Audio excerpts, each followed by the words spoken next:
Madalas naman po itong sabihin na itong mga katulad ni Mr. Jason Sa na magkakagulo daw. Naghahanap daw ng gulo. Naghahamon daw ang Quadcom.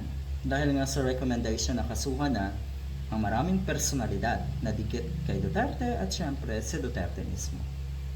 Sabi niya, naghahamon yata talaga ng gulo etong Quadcom. Kung talagang totoo yung magkakagulo na yan, dapat noon pa. Dapat noon na nagsisimula pa lang ang investigasyon para ma-uncover nga ang katotohanan, noon sana umalma na kayo para hindi na dumating sa punto na eto na, sumambulat na sa lahat, sa buong sambayanan at sa buong mundo ang ginawa ni Digong. Kung talagang magkakagulo, kung talagang may power pa kayo para manggulo, dahil yun naman talaga ang hanap nyo in the first place, gulo, hindi mo pwedeng sabihin na ang Quadcom ay naghahamon ng gulo. Oh.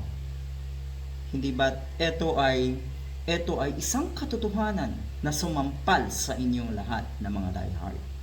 Ito yung ayaw na ayaw nyong malaman ng buong mundo. Tapos sasabihin nyo, naghahamon ng away. Ano to, pagbabanta? Hanggang dyan lang naman kayo, lalo ka na po Mr. Jason Sa. Eto, real talk ha. Hanggang dyan lang po kayo Mr. Jason sa paghahamon nyo. Talagang naniniwala kayo na meron pa kayong mga taga-suporta. Ano ho? Take note, meron kayong mga taga-suporta, pero lahat ng yan ay utu-uto nyo. Utu-uto rin, nakatulad nyo. Lahat ng yan po ay nagpapagamit din, nakatulad nyo. Yung mga taga-suporta mo, yung mga nagpapahayag na support sa mga post mo halimbawa, abay baka lahat yan trolls. So saan kayo humuhugot ng lakas ng loob para gawin ito? Para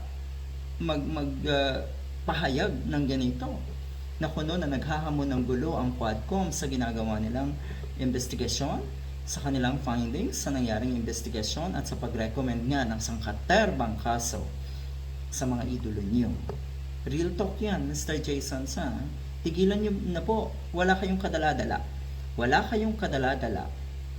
Na kuno itong mga ito ay para ipin down ng mga Duterte. Pamumulitika. Na kuno ay magkakagulo. Simulan nyo na ngayon. Simulan nyo na. Kung gusto nyo ng gulo, simulan nyo para makita nyo ang hinahanap nyo. Galit. Pero totoo ha. Kasi madalas maghamon itong mga to, si Beto de la Rosa, na kuno ay magkakagulo. Pag nangyari nga itong lahat ng ito, talaga ba? Sana noon pa prinotektahan na ng 32 million na sinasabi niyong mga DDS ang mga Duterte. Para hindi na sumambulat nga at matuloy itong investigasyon na ito, na ito ang pinalabasan ngayon. Diba tama? Nako po. Hiwalay na kaso rin ang nirekomenda ng Quadcom para kina Garma, Leonardo, Colonel Santi o naman Mendoza at syempre nga sina Digong. Napakaraming kaso.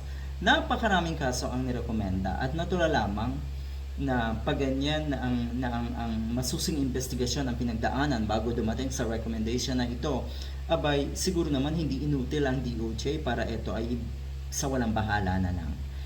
At siguro naman ang ating administrasyon, ang administrasyon ni Marcos Jr.